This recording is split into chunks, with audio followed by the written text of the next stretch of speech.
8 de la mañana con 9 minutos, 8 con 9 minutos, lo anunciado, nos acompaña vía telemática en Punto Noticias de Radio Pichincha, el segundo vicepresidente de la Asamblea Nacional, el legislador de la bancada de Pachacutic, Darwin Pereira. ¿Cómo está, asambleísta Pereira? Buenos días, qué gusto saludarle, bienvenido. Le acompañamos a Alexis Moncayo, quien le habla, Licenia Espinel. La Asamblea Nacional instalará también una mesa interinstitucional de seguridad para definir reformas urgentes que deben aprobarse en el Parlamento, como por ejemplo el porte de armas, de extorsión, inimputabilidad en los menores de edad y medidas cautelares que dictan los jueces. Esto se acordó ayer en momentos previos a que ocurra esta nueva masacre carcelaria que se ha cobrado la vida de 15 personas. ¿Cómo recibieron ustedes esta noticia? Acabamos de escuchar una entrevista anterior que decía que el gobierno no tiene control político sobre la policía, que tiene temor a sacar a la policía de las cárceles donde debería haber un control civil para mejorar la situación. En fin, hemos visto ya 8 masacres carcelarias con esto, sin que las autoridades encuentran una solución, porque lamentablemente se puede entender que para las autoridades son simplemente personas privadas de la libertad, no son seres humanos. Buenos días, asambleísta, bienvenido. Estimada Licenia, estimado Alexis, gracias por la invitación. Buenos días a ustedes, buenos días a la culta audiencia, un abrazo para ustedes. No solamente el presidente ha perdido el control de las cárceles, el presidente ha perdido el control del país, ¿no? Se lo acusó mucho Lenín Moreno de ser el peor presidente de la historia, pero el lazo le queda de Lenín Moreno, prácticamente se convierte en un bebé de pecho frente al desastre en el que ha convertido el país el señor Guillermo Lasso, ¿no? No tiene control de nada, no tiene control de la salud, roban en el tema de los contratos de salud que da miedo, no tiene contrato en el seguro social, está a punto de quedar, no tiene control en la educación, no hay cupo para los estudiantes, ahora mismo que hay el ingreso a la educación superior, no pueden ingresar muchos jóvenes de nuestro país, miles de jóvenes se van a quedar afuera de la educación. El presidente perdió el control absoluto, no tiene control de las aduanas, no tiene control de la agricultura, no tiene control de nada. Yo no sé si tendrá algo de control el presidente en lo que refiere a su gobierno, ¿no? Porque no tiene control de absolutamente nada. Para donde usted regrese a ver, este gobierno no tiene control. Peor aún de las cárceles, que me da pena y mi solidaridad con las familias, lamento mucho lo sucedido el día de ayer, pero yo creo que ya el presidente rebasó la línea de la paciencia de los ecuatorianos, definitivamente es un presidente ausente, no está en los temas que realmente importan para el país y anda buscando culpables en otro lado y en este momento ve como una boya de salvación que entrar a conversar con la Asamblea Nacional en un plazo perentorio. Ojo, que el plazo que nos hemos puesto para lograr acuerdos es diciembre. O sea, el presidente está más o menos pensando recién en diciembre entregarle unas respuestas al país. Por favor. ¿Cómo está, vicepresidente? Un gusto saludarle, poder conversar con usted. A ver, me inquieta mucho escucharle, ¿no? Porque además usted que está liderando también el primer poder del Estado junto a Virgilio Saquicela y a Marcelo Holguín, que entienda y lea que el presidente de la República ha perdido el control del país, a mí me deja realmente asustado. ¿Hacia dónde vamos entonces con un gobierno que prácticamente, según lo que le escucho, no gobierna? Por supuesto que no gobiernan las élites, gobiernan sus compadres, gobiernan los que tienen el control de las aduanas, menos él, gobiernan estos estudios jurídicos que están paralelos a determinadas instituciones. Hemos detectado que el Ministerio de Agricultura se ha descubierto focos de corrupción muy graves, no en los gobiernos anteriores, en este gobierno, ¿sí? En este momento, la agricultura por el piso. Usted vaya al campo, yo voy al campo constantemente, me reúno con los bananeros, me reúno con los maiceros, me reúno con los arroceros, están quebrados, ¿sí? Tienen un pánico sacar su cosecha porque no les están pagando el precio oficial. A los exportadores, a los industriales les importa un comino los precios oficiales o mínimo sustentación. Si quieres te compro tal precio, si no, no te compro. Solo ahí perdemos como Ecuador 1.300.000 plazas de trabajo. Ahora hablan de la inseguridad como la causa de... Y todos sabemos, que al menos los que estamos en política, al menos los que sabemos, porque obviamente en política también hay muchos que no saben ni dónde están parados, pero los que conocemos de política, si conocemos que la delincuencia, la inseguridad no es la causa de, es la consecuencia de un Estado que no te da empleo, la consecuencia de un Estado que no te da educación para tus hijos, la consecuencia de un Estado que no te da salud, que tú tienes que tener plata para poder curarte, si no te mueres, porque no hay ni guantes en los hospitales. La consecuencia de un Estado que no te garantice el más mínimo bienestar como ciudadano, ni siquiera los elementales servicios básicos. Hay provincias, hay ciudades en las que todavía siguen tomando agua con arsénico o con heces. Hay botaderos de basura en el que el Estado no ha metido la mano, no ha dicho esta boca es mía, junto a las ciudades, junto a las grandes urbes de desarrollo. Y finalmente, frente a un gobierno ausente, a un presidente ausente, un presidente que no aparece cuando pasan estas crisis, que no toma el control del Estado, ¿sí? Hay un tema de pánico, al menos a mí sí me asusta, porque sale a decir un montón de cosas, menos de lo que está interesado el país. Al país no le interesa que el presidente tenga otras cosas que no tienen nada que ver con los problemas que realmente en este momento nos afectan.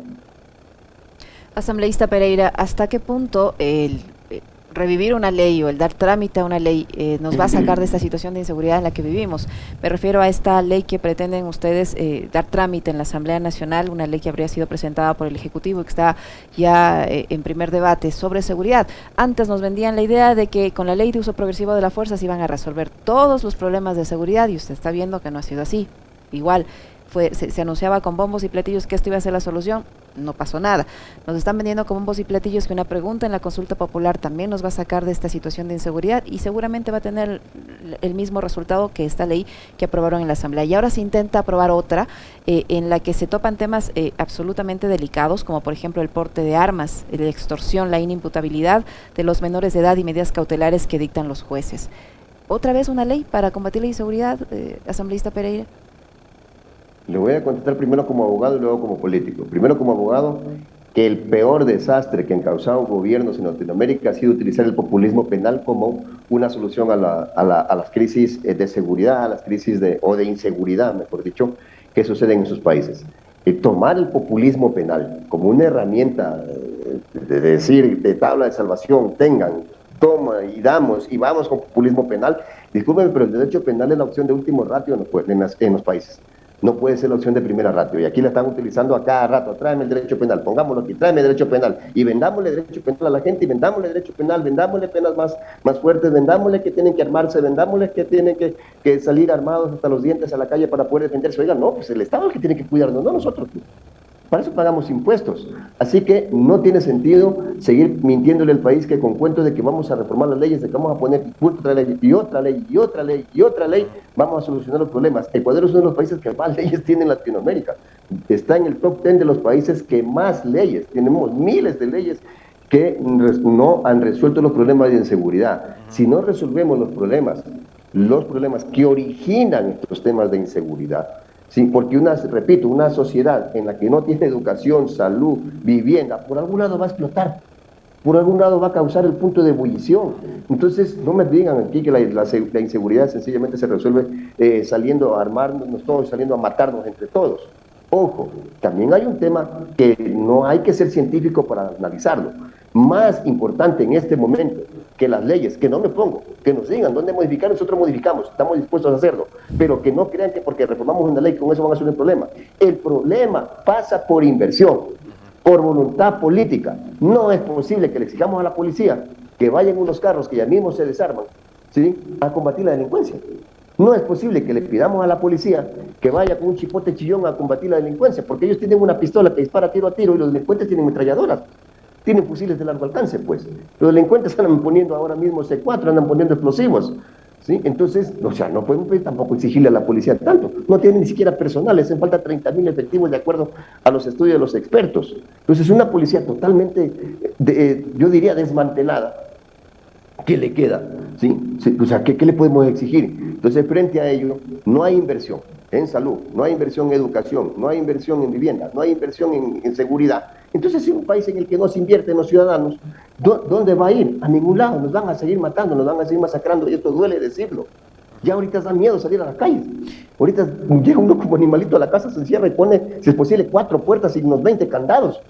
Porque ya hasta la casa llegan a matarlos. Entonces no podemos seguir así. Hay un gobierno ausente y mientras el gobierno no se apersone de estos temas, lamentablemente estos problemas nos van a seguir sacudiendo como sociedad. Decía yo hace un momento que estamos dialogando con el segundo vicepresidente del primer poder del Estado, ¿no?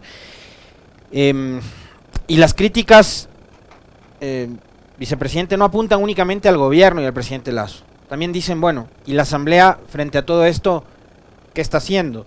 Cuando usted va a su provincia, cuando regresa al Oro, ¿qué le dicen los ciudadanos? ¿Qué le cuestionan a Darwin Pereira a los ciudadanos de la provincia del Oro, sus votantes? Se ha vendido la idea de que en la Asamblea está la solución, y obviamente la Asamblea es la más criticada, pero uno trata de también generar conciencia. No podemos ser tan irresponsables en pensar de que todo lo tenemos que resolver con leyes. Hay un tema de inversión pública que no se da. No es posible que tengamos 9.000 millones de dólares. 9.000 millones de dólares suyos, míos, de la gente que nos está escuchando, que nos está viendo, depositados en la Reserva Monetaria Internacional. Sí, como que tuviéramos mucha plata acá adentro, mientras acá adentro no tenemos ni para comprar guantes para los hospitales. Yo trato de hacer conciencia con la gente, tratamos de luchar, generamos los juicios políticos que tengamos que generar, pero hay un gobierno que no entiende, pues. O sea, hemos llevado a juicio político a la superintendente de bancos que abusaba con la banca. Sin embargo, hasta el día de hoy no da superintendente de bancos. Prefirió suspender al superintendente de bancos. Tiene una superintendencia ahí totalmente descabezada por voluntad del gobierno. ¿Sí? Tenemos ahora mismo 2 ministros de Agricultura que han salido porque no han podido solucionar el problema del agro. No pudieron. O sea, vinieron los agricultores a la asamblea y les gritaron, vean, no sirven para nada, no nos han resuelto nada, váyanse de su casa. Y al siguiente día le hicieron caso, se fueron. Tenemos un tercer ministro de Agricultura que tampoco está resolviendo los problemas del agro. Mire, usted acaban de fijar nuevamente el precio oficial de la caja de banano y acá apenas le acaban de subir 25 centavos a la caja de banano cuando la urea se duplicó el precio en más de un año. Ni se hable del otro producto que se usan en la cadena de producción del banano. Un tema que yo conozco mucho porque vengo de una provincia bananera. En consecuencia, tratamos de conversar, no nos alejamos de los ciudadanos, llevamos la asamblea a las provincias, pero mientras tengamos un presidente con una maquinaria publicitaria diciendo la culpa no es mía, la culpa es de TT, de Totó, de Tutú, de la asamblea, obviamente pues también hay mucha gente que cree en esos cuentos chinos, que en este momento no es así. La asamblea le ha proporcionado, le ha dicho, y le sigo diciendo públicamente, a ver, señor gobierno, díganos, ¿qué artículo quiere que le reformemos? ¿En qué ley? Nosotros se lo reformamos enseguida. Eso no nos ha dicho. Asambleísta Pereira, esta mesa interinstitucional de seguridad, ¿qué va a hacer? Yo le mencionaba hace un instante que ahí ya se especula sobre dar el tratamiento a este proyecto de ley. Vamos a aprobar más leyes. Usted dice, no es la solución aprobar más leyes. ¿Qué va a hacer esta mesa interinstitucional? ¿Cuál es el objetivo? ¿Qué van a conseguir con eso? Quiero pecar de optimista, pero finalmente termina muchas veces en la política siendo un pecado el optimismo. Que aquí por fin nos van a decir, saben que estos son los artículos que tenemos que modificar y que necesitamos que nos los entreguen para poder combatir la delincuencia. Pero el problema del gobierno, de este gobierno, por ejemplo, cuando estábamos debatiendo la ley de uso legítimo de la fuerza, que no me pareció una mala ley, ¿sí? Y que se suponía la teníamos que orientar hacia la delincuencia, el gobierno viene y nos mete un capítulo para que esa ley también se oriente hacia la protesta social. Y ahí dañó todo. Ahí lo embarró, ahí se originó todo el problema. Porque si no hubiese metido la protesta social en la ley de uso progresivo de la fuerza, porque no necesitamos crear una ley para que salga a matar indígenas, para que salga a matar agricultores, para que salga a matar profesores, estudiantes, que salgan a protestar, pues necesitamos una ley que salga a combatir los delincuentes y que tenga más mano dura con los delincuentes, no con nuestros hermanos que protestan en las calles con justa razón. El momento que el gobierno se metió y se le metió en la cabeza de que eso debía estar ahí, obviamente enlodó todo, dañó todo y al final del día, los más beneficiados, los delincuentes, porque obviamente la ley al final del día no está como el presidente quería que quede. Ahora obviamente el presidente parece que él es el único que fue electo por el pueblo. ¿Sí? Él piensa que el único por el que han votado los ciudadanos es él. Y se olvida que los ciudadanos también votaron por esta asamblea. ¿Sí? Y le hemos dicho, si no le gusta esta asamblea, mándenos a la casa, pero usted también no va a irse a la casa. Vámonos pues a la casa. Nosotros no tenemos miedo irnos a la casa en una muerte cruzada. Tampoco ha tenido la valentía para hacerlo. Así que no sabemos qué mismo quiere hacer con el país el presidente. No lo entiendo, no sé qué quiere hacer, pero al menos en esta mesa de diálogo que vamos a instaurar, ejecutivo, legislativo, permítanme pecar de optimista y pensar que aquí vamos mañana, pasado mañana, a sacar un proyecto que diga, vean, compañeros, asambleístas, aquí está la solución desde el punto de vista del presidente para arreglar el problema de la seguridad y vamos votando por aquello. Creo que nadie sabe qué es lo que quiere y hacia dónde quiere ir el presidente Lasso. Yo le pregunto hacia dónde quiere ir Pachacutic. ¿Por qué? Porque hemos visto en algunos tramos de estos 16 meses en que Pachacutic también, un sector, no todos, y usted me va a decir si estoy equivocado o no, pero un sector de Pachacutic ha permanecido coqueteando con el presidente Lasso y con el gobierno. La señora Zori y Salvador Quispe a la cabeza. ¿Qué es lo que pasa al interior de Pachacutic y cómo están discutiendo esta relación que hay entre no solo asamblea y ejecutivo, sino también entre el movimiento indígena, su brazo político que es Pachacutic, y el gobierno, sobre todo a partir de lo que ocurrió en junio de este año, vicepresidente? Sí, me duele, pero es la verdad. No puedo tapar el sol con un vidrio transparente. Efectivamente, pues Pachacuti fue penetrado por las fuerzas de la derecha, por las fuerzas de las oligarquías, tanto así, por ejemplo, que en este momento, y cáigase para atrás, no sé si usted sabía esta noticia, Pachacuti hizo alianza con Creo en Orellana, en la tierra de la señora Guadalupe Llori. Nuestra lista sale en alianza con la lista del presidente de la República, o sea, es una locura. Me duele decir esto, pero tengo que decir la verdad, porque para aquí no podemos mirar la viga en el ojo ajeno si no miramos primero en la nuestra, y evidentemente ahí tenemos un tornillo flojo, afortunadamente. Afortunadamente, quizás esta es la buena noticia, esto pasa solo a nivel de dirigentes, que ya están en el ocaso, que ya están en su salida.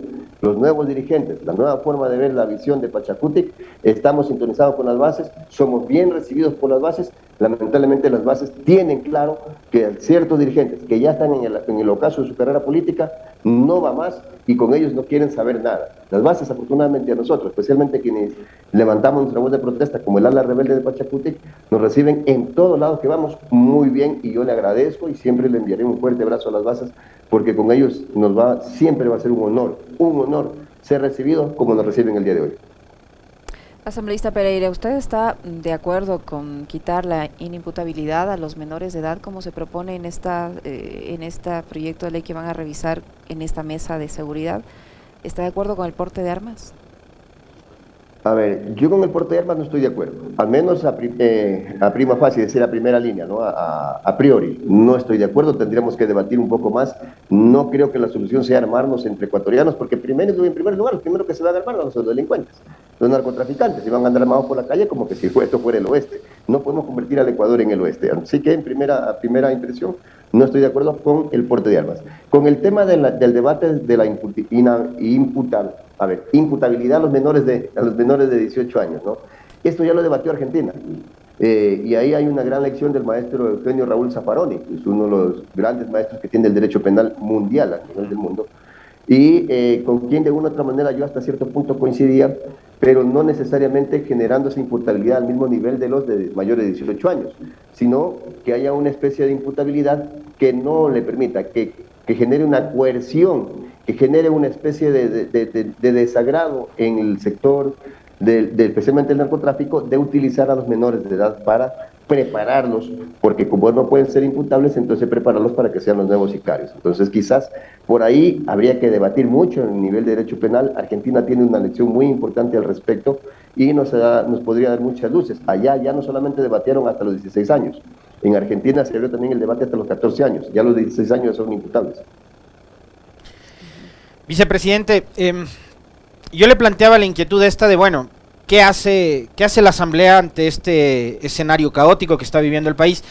Y usted decía, bueno, han querido, digamos, imponer este relato, este encuadre de que la Asamblea es la responsable de que no exista gobernabilidad o de que no se den paso a determinadas leyes que le podrían ser útiles al gobierno para la lucha contra la inseguridad, el narcotráfico, la violencia, etcétera, etcétera.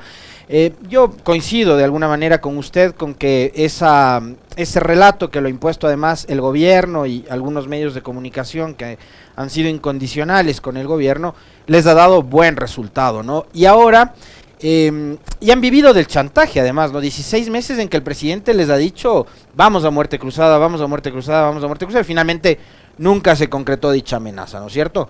Pero ahora el presidente parece que sí va a concretar esta amenaza a través de una consulta popular, además lo va a hacer por vías democráticas, y le está diciendo a la gente que 137 son demasiados, que para qué una asamblea de 137 si son unos vagos, si no trabajan, si ganan demasiado sueldo, si en cada despacho se llevan no sé cuántos miles de dólares. Entonces Villavicencio también diciendo es que somos muchos, es que hay que generarle un ahorro al Estado, sin tomar en cuenta de que reduciendo el número de legisladores, lo que harían también es reducir el nivel de representatividad que tendrían nuestros territorios. Usted que viene de provincia, yo también, lo entendemos así, ¿no? Finalmente los legisladores son los representantes de cada uno de estos territorios a nivel nacional. ¿Cómo lo han entendido, cómo lo están procesando ustedes como legisladores, esta iniciativa del presidente de nuevamente descargar todo esto negativo, le digo, en contra de la Asamblea, diciendo que son muchos y que ganan demasiado y que hay que ahorrarle esa plata al país, que seguramente servirá para seguir incrementando las reservas que están en Suiza? A ver, primero hay que ser totalmente claros. Aquí no hay que andar como dicen en mi tierra, no hay que andar con gagueos, ¿no? O sea, aquí no hay derecho a la duda en este momento en quienes estamos claros en la consulta popular. Esa consulta popular no le resuelve nada al país, absolutamente nada, ¿sí? Esa consulta popular lo que hace es acomodar todo, acomodar el aparataje estatal para las élites, para que las élites le agarren, le pongan la mano al Estado, a la carne y dejen el hueso para las provincias. ¿Por qué digo esto? Porque en el caso de la pregunta que usted me plantea, en el anexo establece que si bien se reducen los asambleístas por provincias, aumentan los asambleístas nacionales. ¿De dónde salen los asambleístas nacionales? ¿Sí? De aquellos que acompañan a los candidatos presidenciales que representan a las grandes élites. Es decir, que mañana las provincias se quedan con menos representación, pero las grandes élites logran mayor representación en la Asamblea Nacional. Y eso no le están diciendo al país. Esa es la parte escondida que tiene esta consulta, al menos en esa pregunta. Y eso es extremadamente grave. No solamente grave, gravísimo, porque no es justo que a mi provincia, a la provincia del Oro, le quiten 1 o 2 asambleístas para dárselo a las élites nacionales. Para mañana, en lugar de haber reducido asambleístas nacionales, y si ustedes quieren una reforma, yo le digo al presidente, si el presidente quiere una reforma, eliminemos por los asambleístas nacionales y dejemos solo con representatividad a las provincias, equiparando al número de habitantes. No, quieren reducirle a las provincias para dárselo, eso que le quitan a las provincias, en una representatividad nacional, que generalmente, ¿quiénes son los asambleístas nacionales? Los que vienen de las grandes urbes y que acompañan a los presidenciables que en ese momento se lanzan para la presidencia de la República, valga la redundancia. Entonces, ahí hay una trampa clarísima que no podemos permitirla y que obviamente hay que concientizar a nuestros hermanos, porque claro, la gente escucha, hay que reducir los asambleístas, sí, que se vayan un poco asambleístas, yo estoy de acuerdo, no hay problema, reduzcamos, pero reduzcámosle a todos. No solamente, disculpen la expresión, a los más giles, mientras que ellos se quedan con toda la representatividad dentro de la Asamblea Nacional, porque claro, como no quisieran las grandes élites en este momento estar representadas en la Asamblea Nacional, ahí no les estorbaría. Y esto de cada vez que se me ocurre, a ver, ¿cómo hago? A ver, ahora ya les voy a reducir el número. Ahora se me ocurrió que la elección de asambleístas sea en segunda vuelta. Y así va incrementando cosas del presidente. No sé cómo lo va a hacer, si es que habrá preguntas que escapen el control constitucional, pero esto lo anunció ayer en esta entrevista en TC Televisión. Dijo, elección de legisladores en segunda vuelta. ¿Cómo le cae a usted esa nueva propuesta, brillante idea que se le ocurrió a nuestro presidente en las últimas horas? Mientras mataban a más de 15 personas, el presidente estaba pensando en cómo rifarse el país y cómo agarrarlo, ¿sí? Para tenerlo para él solito, ¿no? Entonces, definitivamente el presidente está totalmente fuera de foco. Repito, ni Lenín Moreno no fue tan nefasto. Y eso que creíamos que Lenín Moreno era lo peor que nos había pasado, pero Lenín Moreno quedó como un bebé de pecho frente a lo nefasto que resultó Guillermo Lasso para el país. Así que ya lo que diga Guillermo Lasso en realidad no debería ser ni siquiera tema de debate de los periodistas, debería ser tema de debate de los psicólogos, de los psiquiatras, no sé, de antropólogos, porque es una especie extremadamente rara, ¿no? O sea, al país le preocupan otras cosas, ¿no? Al país le preocupa el empleo. ¿Qué tiene que ver el empleo con que haya más o menos asambleístas? Le pongo solo por el debate. ¿Qué tiene que ver la seguridad con que haya más o menos asambleístas? Y ojo, otro tema importante, el presidente está hablando de cantidad de asambleístas. ¿Por qué no mejor abrimos el debate sobre la calidad de asambleístas? ¿O acaso él no tiene asambleístas en creo que simplemente son levantamanos? O levantadedos, porque con el dedo presionan su dedo. O que se inventan provincias, ¿no? O que se inventan provincias. Entonces, o se inventan festejos que quieren celebrar el día del decano. No me acuerdo alguna vez que planteó también, creo, alguna cosa como estas. O sea, discúlpenme, pero si quiere hablar, si en realidad quiere mejorar la representatividad, hablemos de la calidad, no de la cantidad. Esa debería ser la discusión. Lo que usted acaba de decir me parece que es del fondo de este meollo, es el fondo de esta discusión, legislador. Es qué tipo de legisladores son los que van a llegar. No importa si son 100, 50, 200 o 400, como en otros países donde además hay dos cámaras, ¿no? La de los representantes y la de los senadores, que entre ambos hay países que suman hasta como 900. El problema es qué tipo de representantes llegan. Ahora, ustedes, como integrantes de una organización política, en su caso Pachacutic, también tendrán que discutir puertas adentro cómo hacer para poner los mejores cuadros, las mejores candidatas y candidatos, porque su partido, por ejemplo, nos puso a Guadalupe Zori en la asamblea, y no solo en la asamblea, sino en la presidencia. Mire, no vamos a lograr la asamblea perfecta o los asambleístas perfectos, pero creo que si nos ponemos a hablar de calidad, creo que podríamos convertir a los movimientos en mucho más responsables de poner primero gente de convicción. Sí, porque muchos asambleístas, muchos representantes, candidatos a alcaldes, prefectos que yo he visto el día de hoy, generalmente llevan la propuesta de ellos mismos y su persona, no la de un movimiento político. Entonces, si vamos a hablar de calidad y mañana mejoramos la calidad de quienes van a venir acá, a lo mejor por lo menos logramos que venga esos representantes que representen un proyecto político y hablen en la asamblea sobre ese proyecto político que como colectivo lo ven, tal como sucede en Estados Unidos. Allá los demócratas no van a hablar por la persona como demócrata, van a hablar por el Partido Demócrata, cuál es la visión del Partido Demócrata que tiene para Estados Unidos, e igual los republicanos. Tienen una visión de partido, tienen toda una estructura, todo un andamiaje de partido y tienen una visión de partido para su país. Pero resulta que acá no, acá cada quien se levanta, habla cualquier cosa y por último dice yo soy independiente y no respondo a nadie. ¿Sí? Y entonces, como es independiente y ahora, pues ¿quién no controla? Nadie, él es él mismo y su persona, como decía este personaje cómico de la televisión. Para finalizar, asambleísta Pereira, rapidísimo le pido su criterio respecto a este nuevo proyecto de inversiones que tengo entendido mañana va a ser enviado al Ejecutivo para que lo revise. Han estado coordinando, han estado tratándolo. ¿Qué contiene ese proyecto de inversiones a su criterio? Mire, aparentemente se le ha recomendado al Ejecutivo quitar de ahí algunos temas y dejar claro que no se van a poder privatizar. Mejor dicho, lo que hemos dicho nosotros aquí tiene que decir textualmente qué se va a poder privatizar y en qué condiciones y qué no. Y hemos sido claros, el agua no se toca ni por concesión, ni por privatización, ni por cualquier nombre que le ponga. En ese efecto, Pachacutic tiene absolutamente claro. Si mañana aparece aquí que con alguna ambigüedad que me podría dejar a la interpretación de cualquier gobierno autónomo o del gobierno central de tocarme el agua, Pachacutic no le va a dar el voto. Solo le pongo como ejemplo el agua, pero la misma tesis tenemos para el seguro social. ¿Sí? A mí no me van a decir mañana que vamos a crear aquí las famosas, el ejemplo de Chile que tanto le gusta al presidente Lazo, las famosas operadoras de seguros, ¿no? Entonces tampoco vamos a votar por eso. Mientras se ponga en riesgo las joyas de la corona, el petróleo, minas, agua, nosotros en eso vamos a estar muy, muy atentos a ver qué es lo que pasa. Para nosotros no puede ser posible que una ley de inversiones siga girando alrededor del capital. Cualquier ley, inclusive la de inversiones, debe girar como eje central de su función al ser humano. Muchísimas gracias, asambleísta Pereira, por habernos acompañado en este diálogo. Muy amable. Muy gentil. A ustedes, muchísimas gracias. Buenos días. Un abrazo. Un abrazo. Lo propio, muchas gracias.